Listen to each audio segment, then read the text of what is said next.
A very good evening and welcome to this edition of Breeding to Win. We're here in the beautiful Hemel Valley, and what better to be sitting here at Moggs Country Cookhouse. We've got a stallion parade later on. It's going to be a fantastic day out in the countryside, but let's take a look at what's on the show tonight. We're going to be bringing you highlights from the Horizon Stallion Day here in Hermanus. Fantastic addition to the stallion ranks, and Fiona and Justin from Mark will be telling us a little bit more about Horizon a little bit later on in the show. We also bring you highlights from the Cape Town Prawn Festival out at Kenilworth this weekend. A fantastic day, great feature races as well, including the Vasco Prix de Cap, and we look forward to a fantastic highlights package brought to you by the Breeding to Win team on that front too. John Freeman does have a stallion portfolio for us to view as well, and then in studio Julie Alexander catches up with Sean Terry after he accomplished his 2000th victory. What a career Sean Terry has had in the trainers ranks. Let's go straight though into our first insert, and that's out from the beautiful Moggs Country Cookhouse in the Hemel Valley, and we catch up with Justin from Mark and the team regarding the new stallion that's come to the valley, and that is Horizon.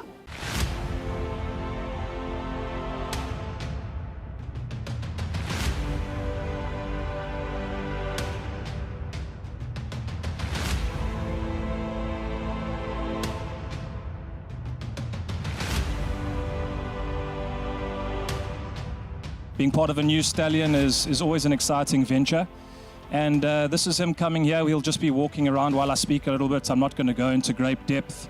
Everyone here is very familiar with the horse, and just for a bit of a background, he's been at David now for a month, and obviously he was in full training before, so he's got a lot more letting down to do, but this is him over here. As you can see, he's a phenomenal looking horse, and he was a 5.2 million rand record-breaking yearling for a reason.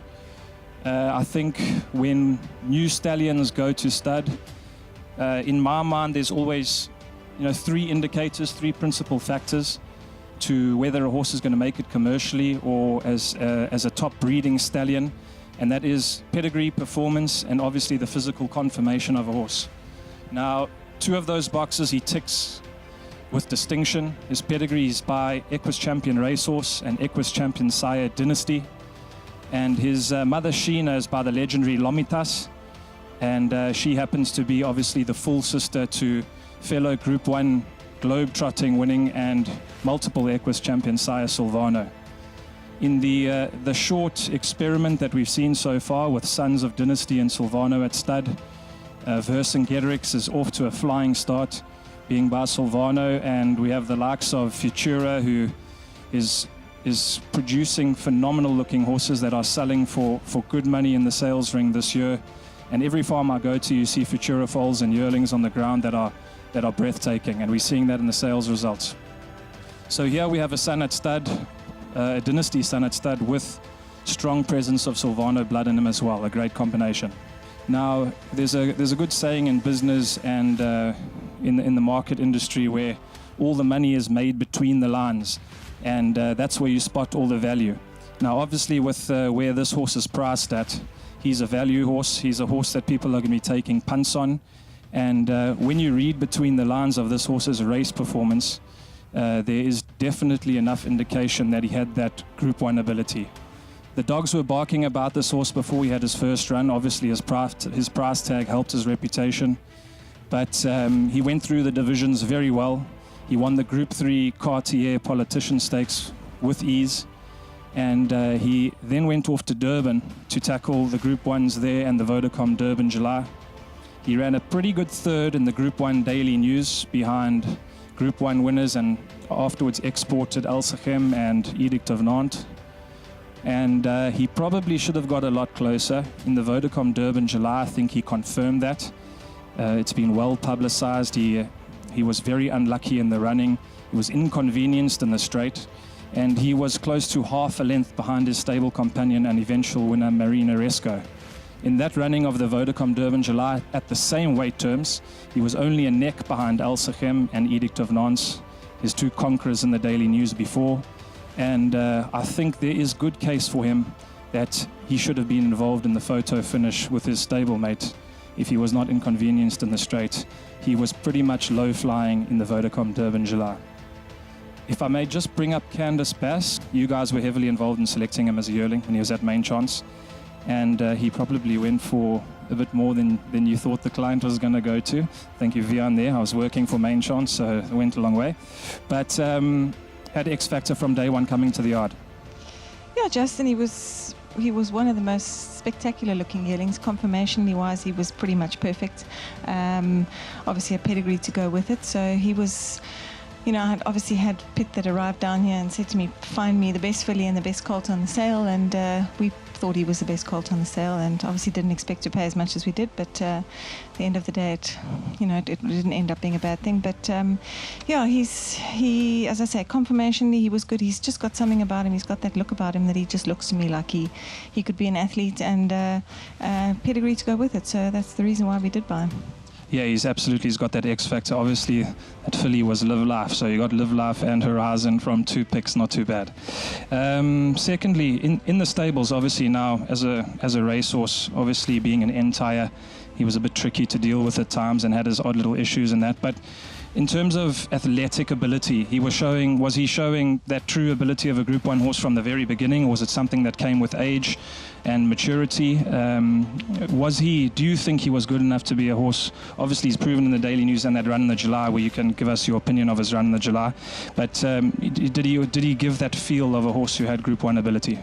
Justin, I definitely think he did, and we always thought that he would be a Group 1 winning horse in training. He showed quite a bit from the beginning. He was a little early on as a young 2-year-old. He was quite a laid-back horse, and after his first run, he really started putting things together. And I think one of his biggest assets was that he had a really good turn of foot, so you could switch him off in a race, and when you asked him, it was pretty much instant, and he quickened up really well, which was, one thing I believe does make a good horse is they need to have a good turn of foot. And that run in the July, I think he was very unlucky. He was drawn widest out, and he sat a long way back last. In fact, he sat almost 2 lengths behind the second last horse, and turning for home he found some traffic problems, but he quickened up so well in that race, and I think he was pretty unlucky not to win, finishing just a half a length off Marinaresco and some decent horses in front of him. So for me, he looks like he could make a stallion pedigree wise, looking at him and the ability that I think that he has and that he didn't quite get to show. I really do believe in him as a horse. Well, Candice Bass-Robinson certainly gave us some very encouraging information about Horizon when he was in training, and with me is her father, Mike Bass. Mike, you remember when you bought him, you went for 5.2 million. He was a magnificent looking specimen back in the day. Yes, he was. He was that. Yearling sales, it's difficult to tell. Sometimes, when they're very young, and he was very young at that time, but he had a look about him, and he went for 5.2 million, and that's a lot of money, but he was well worth it, I think. Well, as Candice said earlier, he had the confirmation and he actually had the ability. Unfortunately, he didn't go through and win a Grade 1, but he's probably a little bit unlucky because he certainly had the ability on the track. Yeah, I think so. He started off very well as a 3-year-old. Come to think of it, if this horse had been in England, he probably would have raced as a 3-year-old and gone to stud. That's probably what should have happened to him here. But they tried to race him on because they had the ability. Then they wanted a geld, then the stable wanted to geld him to try. So I said, no, you can't possibly geld this horse. It's just can't happen. So we left him. We kept him as a stallion, fortunately, And look, he's the most beautiful horse, wonderful temperament, and he did have the ability. He's going to let down to a magnificent-looking horse. That I can assure you. And I think with his pedigree, put this way, anybody who doesn't throw 40 grand after him has got to be crazy. He must be worth that in anybody's book. One of the shareholders is Drakenstein Stud, and with me is Kevin Somerville. Kevin, he looks smashing this morning, doesn't he? Yes, he does, Fee. I think his temperament has really stood out for me. For a young horse to come and do this in front of a crowd and an unknown environment, it's pretty spectacular. A few stallions would be able to do that. So, that's something that we can really work on when we decide what type of mare to send him. But yeah, we're excited. I mean, he's obviously got a spectacular pedigree. I think sometimes I know Candace says you would have been a better horse who'd been gelded him, but it's sometimes nice keeping these exceptionally well-bred horses as colts, and who knows, he was pretty good as a racehorse. He was only beaten a half length in the July, so it's one of our premier races. So we'll give him a proper mare and see how we get on. Gaynell's very happy to support and get involved, and so we'll go through the matings and she'll decide what type of mare we send him. Another top breeder that's involved in this young new stallion Horizon is Cloverflay stud and John Costa. John is with us this morning at the parade. John, he looks absolutely fantastic, doesn't he? Yeah, you can see why he was such an expensive horse, and when Mike Bass picks them, they're going to be good. Yeah, funnily enough, I was speaking to Carol Bash yesterday, and she said, when Mike picks them, he knows they're going to make it. And regardless of the fact he didn't win a Grade 1, he was terribly unlucky on the track. Yes, he was, Fee, and if I'm not mistaken, I think he ran the fastest last 400 in the July, and that tells you volumes. Candace was saying he was 2 lengths off them coming into the straight, so very, very unlucky horse. His price certainly wouldn't have been what it is now if he had won a Group 1. But that pedigree, outstanding. No, and you need it, with stallions. You absolutely need it. And what I really, really love about it is he's the type of horse that is going to get involvement from a lot of people in the industry. And, we've had quite a few stallions in the past. Captain Al was one of them, Captain of All. Been a lot of stallions that have got a wide range of breeders involved in them, and that's always good for the stallion. It's wonderful to hear Candace say he's got such a great turn of foot. Yes, and that's absolutely something that's essential in racing today. Son of Dynasty, Dynasty's got to crack it somewhere along the line, and out of a sister to Silvana, you can't get much better. Vaughan Costa is no stranger to the breeding industry, and he certainly knows what a good stallion looks like, and Vaughan is with me now. Didn't Horizon look fantastic this morning? He blew us all away. He's such a laid-back horse, oozes quality. Really, I was impressed with him today, and the way he handled the crowd. He's an old-timer. Very nice horse. Well, we all know he's got a fantastic pedigree with, of course, Dynasty and Silvano, but just to have these young stallions coming up is fantastic as well. Yeah, I think the market has now decided to support local performances, to support local champions, and we've seen Jetmaster and Dynasty and Captain Al go before. It is high time that we get stuck in and really support our locally bred horses. He comes from a phenomenal pedigree. It ticks all the boxes there, so he could be anything. And a good-looking horse, he'll probably produce you nice-looking stock. It's been a beautiful morning out here at Hermanus. Horizon looks absolutely magnificent, and with me is Justin Veermark, who is behind this morning's parade. Justin, you've done a fabulous job. Oh, thank you very much. It's easy when the product is a horse as beautiful as him, and obviously we've got a great setting here at Moggs Country Cookhouse in Hermanus, and it's a beautiful day.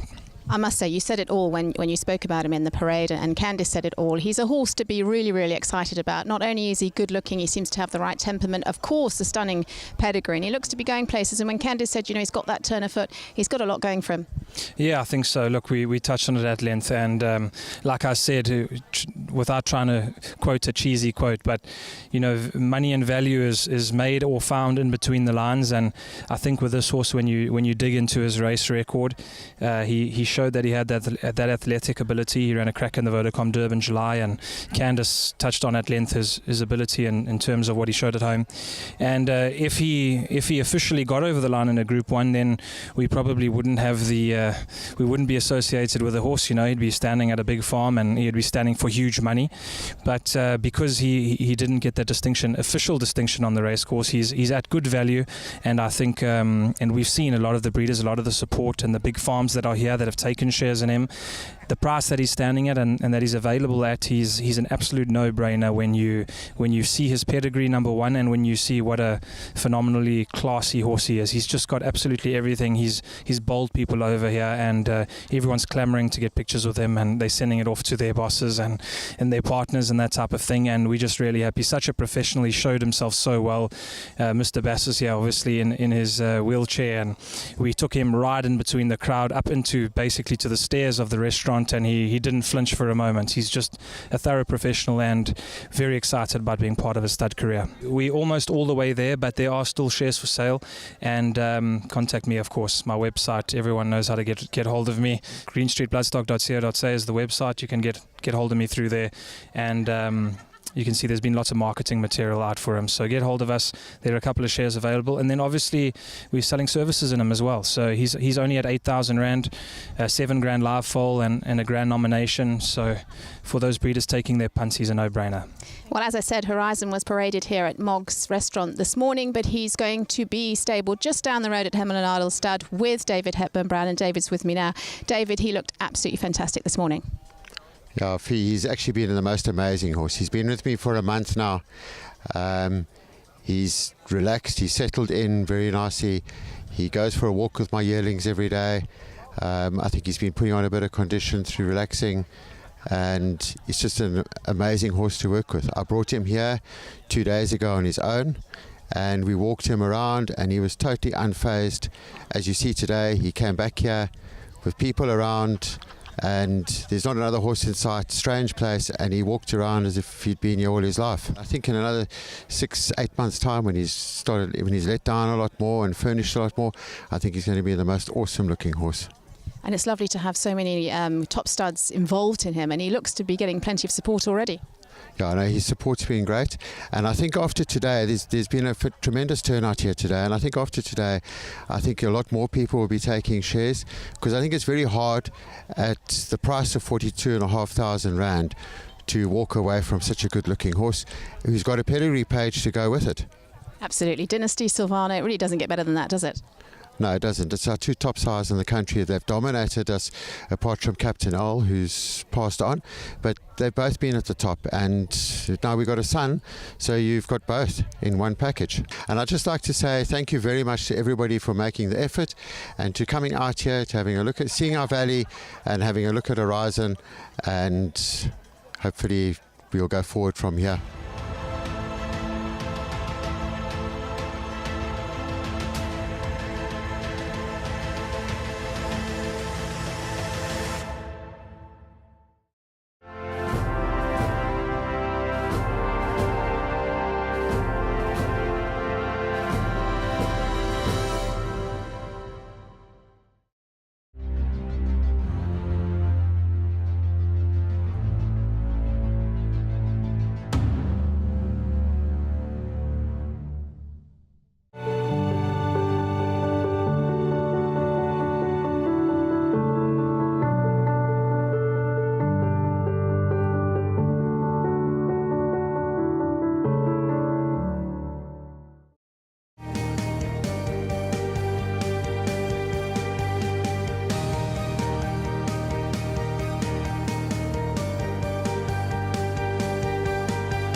Well, a fantastic race day every year is the Vasco Prawn Festival out at Kenilworth. It took place this weekend, and we've got a highlights package also bringing you some of the great racing that was on offer out at Kenilworth, bringing to a close the Summer of Champions in the Western Cape.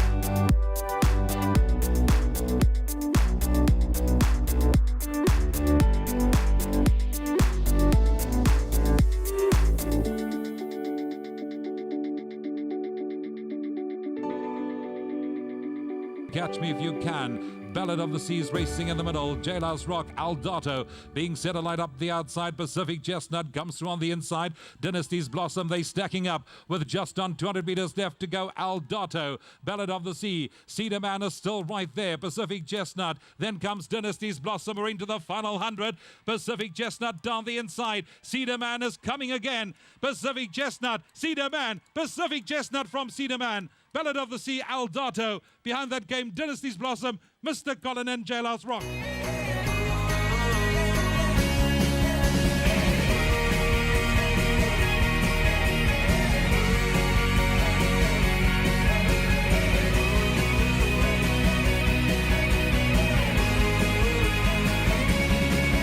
Bolton says, come and catch me if you can. Leads leads the way by a length and a half. Ready, Steady, Go is the closest in second. Then comes Silver's Bullet. Down the inside, Run Red. Between runners, we got Man About Town, Oracle, our mate Art taking off together. 200 metres left to go. Ready, Steady, Go puts his head in front, takes over from Moulton, and Run Red is absolutely flying on the inside. Ready, Steady, Go, but Run Red is finishing best of all in the run to the wire. Run Red wins going away from Ready, Steady, Go. Silver's Bullet flashed up on the outside for third. Close, Moulton and Man About Town in a photo for fourth.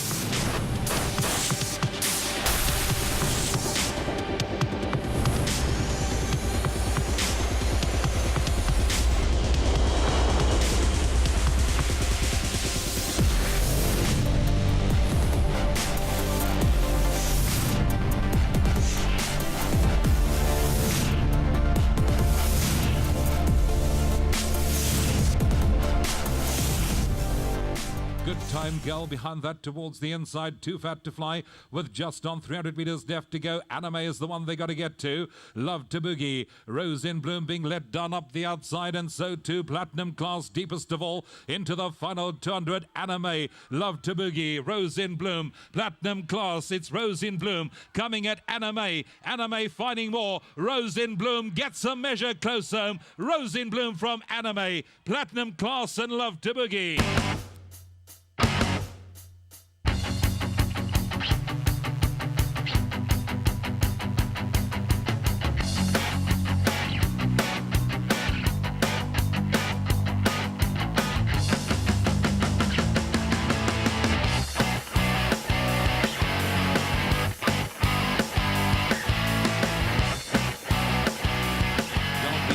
Got Sergeant Hardy. Trip to Heaven starts to creep closer. Behind that we got Casimir. Then it's Chimichurri Run, and towards the inside we find Rossadair. We're into the final 300. Sergeant Hardy on the inside. Chimichurri Run now starts to get going. Casimir up the outside is also in full cry. They've found across the track. Chimichurri Run. Casimir stakes his claim in the middle. He comes forward, joins Chimichurri Run into the closing stages. Up the outside, Speed Point is flying. Very close. I think Casimir just kept going from Speed Point to behind that Chimichurri Run.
What a wonderful achievement Sean Terry has had in his short career as a trainer. He's been champion trainer and he's now notched up his 2000th career victory. And it doesn't look like he's going to be stopping anywhere shy of that. And Julie Alexander has managed to get Sean Terry into the Teletrack studio and just find out a little bit more about this accomplishment and where to from here. Well, it's my pleasure to welcome back to the Breeding to Win show our South African currently leading trainer, Sean Terry, who just won his 2000th career victory last Sunday. Sean, welcome back to Breeding to Win. Thanks, Jules. Good to be here. Yeah, and a hearty congratulations. A great achievement, 2,000 winners in a short career, if I can say so. Yeah, well, if 20 years is short, yeah, I agree with you. Yeah, it just reminds us how long we've been going and you know, the commitments and sacrifices that you have to make in the industry, but at the end of the day, so are the rewards big too, so fantastic. Was it always something that you were looking to achieve, Sean? Was it always in the back of your mind, or was it just... I suppose it just came along, Jules. At the end of the day, we were updating a few figures on the website, and you know, we didn't want to publish anything that was incorrect, and we realized that we weren't far off, so that's probably how it came about. I have to ask you, are you a man of stats and figures? Like, you know, when you're preparing your horses and that, do you constantly look at how your strike rate is comparing to your winners? I don't worry about percentages because you can earn so much cash running places. So if I've got a 20% strike rate and I'm earning less money, you know, it's got no appeal. I'd rather earn more cash and have a 12% strike rate, but obviously placing a lot too. I think the reason I ask that is because when you see the big stables like yours, Mike de Cox, especially from a Gauteng region, you guys have got so many runners to keep the races going in a race that it's difficult to constantly keep that percentage up. I think, Jules, what is the percentage all about really? It's just for something for you to brag about or something like, I mean, I don't see what the value is in the percentage. I do know that if economics dictate and we need to look after owners, then fourth, fifth, third checks, they all mean something, and I think you have to chase every check that you can, and for me that's the name of the game. I just want to go back to when you first started and how it's grown for our viewers out there, because when you first started almost 20 years ago, it was a small string of horses and literally it was just you and your brother Mark. Yeah, well, it was over 20 years, Jules. I think 97 is when we started, and you're quite correct saying that Mark was my only client to start with, and I think we may have had 16 horses or less, and yeah, certainly been a fantastic journey. Obviously, Chris van Niekerk coming in kind of changed your life, changed your stables for sure, and it was pressure because obviously you had to prove yourself, step up to the game, but you've done that so well. Yeah, I think it's been a great mutual relationship in that you know, Chris is obviously a very trusting person, and once you form the relationship, then obviously he's very loyal too. But at the same time, you know, you need to, as you say, deliver the goods, and we've been fortunate enough that we've had a very good partnership. Just talking about your stables, and whenever we interview you, you're always there to thank your team. Obviously, having such a big stable, you've got stables now, obviously in KwaZulu-Natal, you've got a small setup in Cape Town for the season. It's a massive production that you've got, and you've got to keep your finger on the pulse constantly. So you need the people under you to do that. And you've always got your team right up at the top, which is remarkable. Yes, Jules, I suppose if the guys at the very bottom, the grooms, if they realize how powerful they actually are in that a little bit extra that they can do, what a huge impact it can have on your stable and on your horse. They obviously form the core of your business, and as far as managers and assistants go, also we've got good guys that have been there a while, but Anderson Zongo is probably my right-hand man that's been with me since inception. Sherlock Mtwesi, also an assistant that's done really well. He's been with me over 15 years, and he started off obviously as my main travelling lad when raided Durban and Cape Town, and then his string of horses that he looked after became too big for him to continue travelling. And Tabiso Nako is in charge of our babies. He's also got quite a large string to manage, and Monique Mansour, she's a bit of an all-rounder at this stage in that she's a big part of the baby setup, but the last 4 years we've used her to travel to Cape Town and head up operations there. She also plays a big role in our administration, and yeah, she really has added value. Obviously Equine takes care of our administration, which makes things a little easier.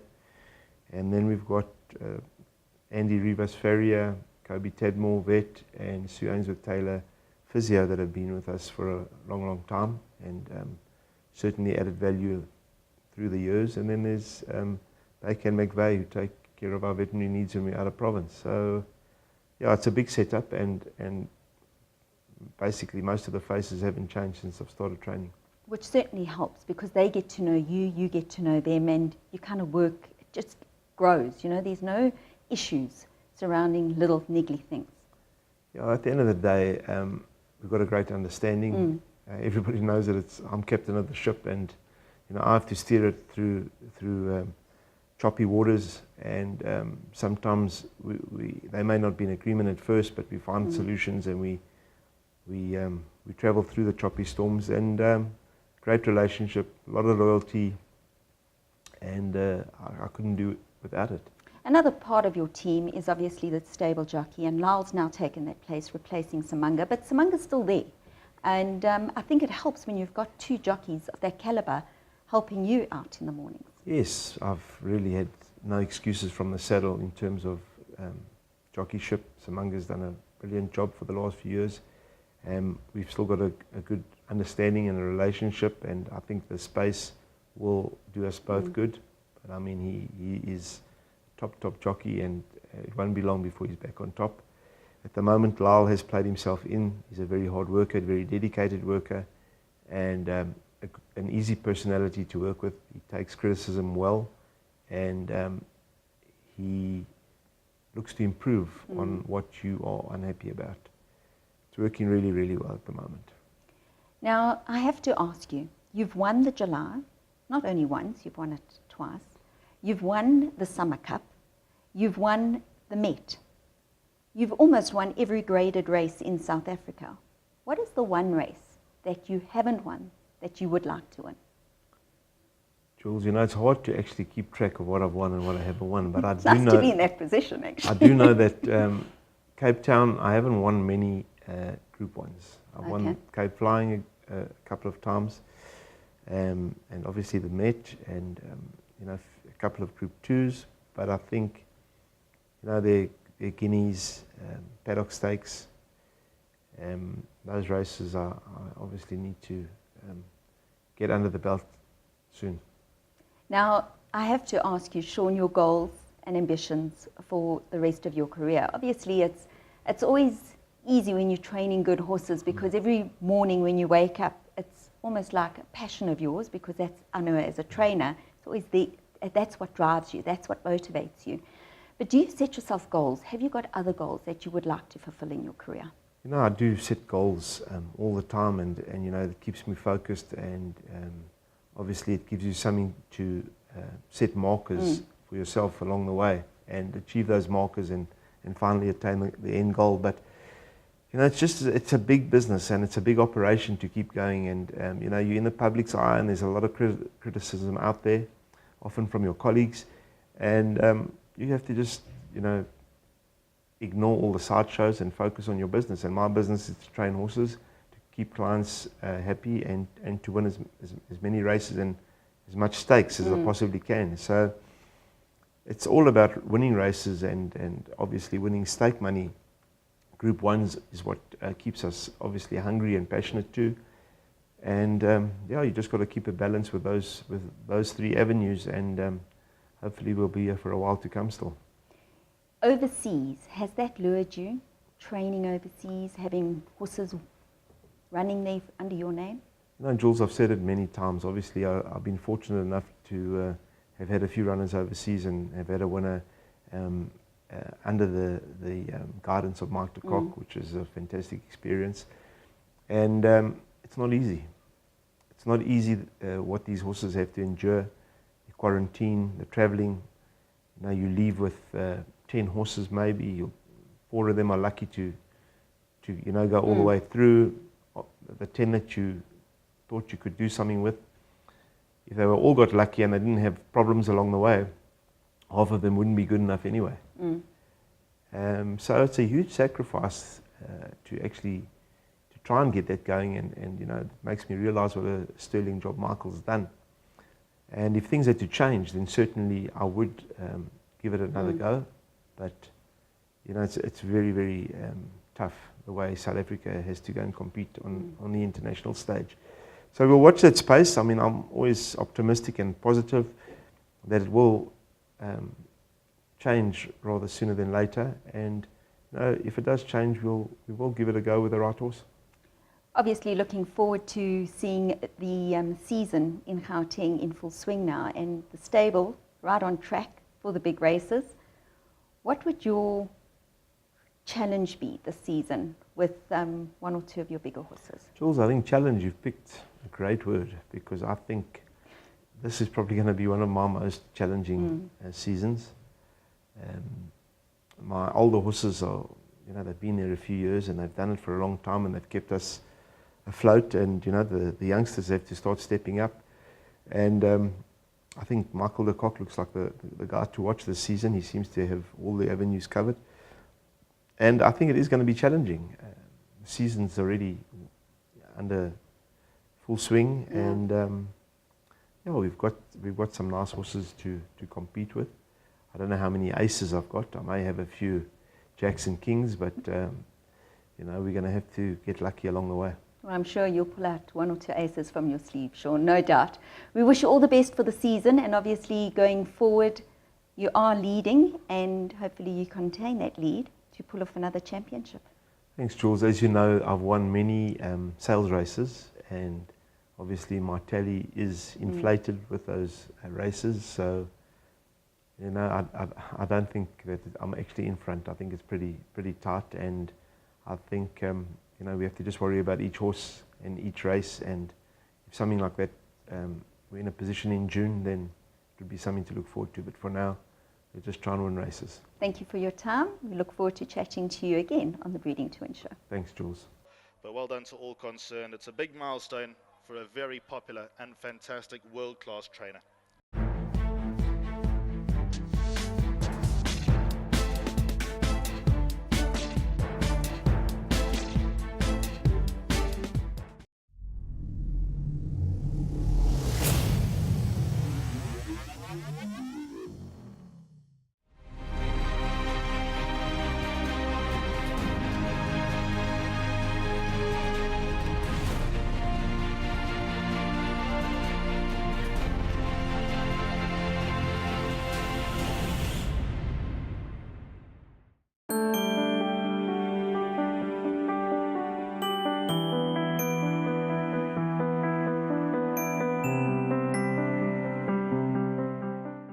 But as promised, we've also got a wonderful stallion insert from John Freeman, and this time it's Wiley Hall. Now, what a great career start he's had.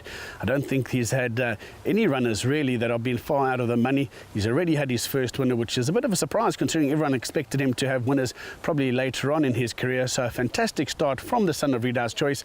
Let's find out more.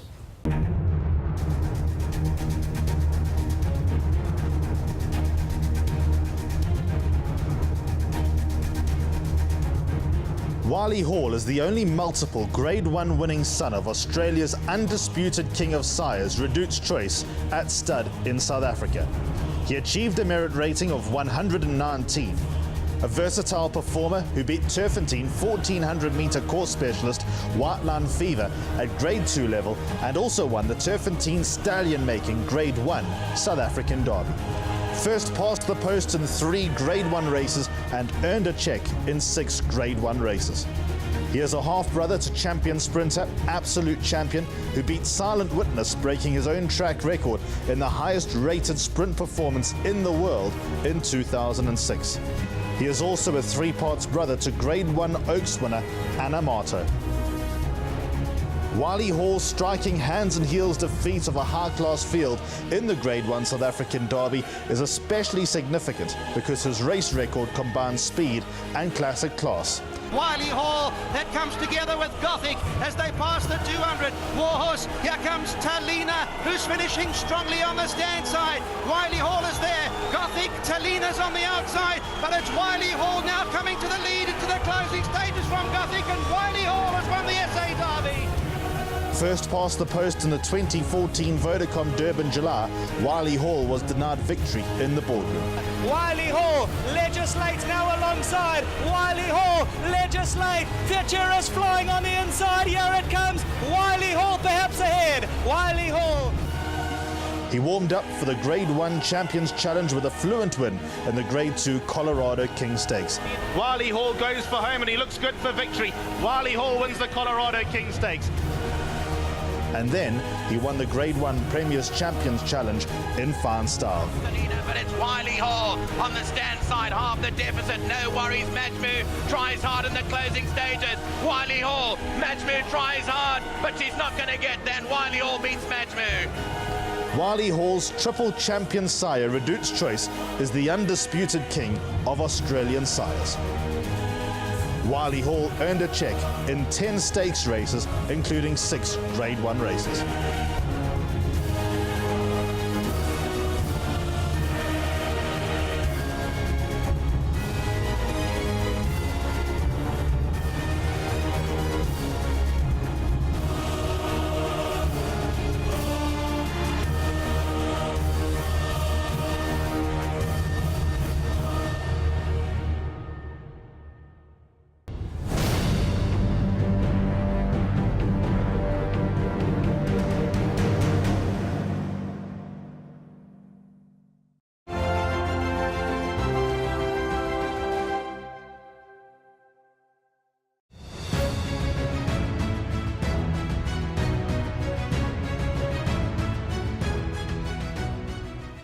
Well, that's a wrap from us here out at the Moggs Country Cookhouse. We certainly hope that everybody enjoyed the Stallion Day here. It was fantastically organised, very professionally done by Mark Equine. Well done to everybody who attended, and it certainly looks to be a very exciting stallion prospect. From all of us here, we wish you a fantastic week ahead, and we'll be back with you next week on Breeding to Win on Sunday, and we hope you can join us then. Good night.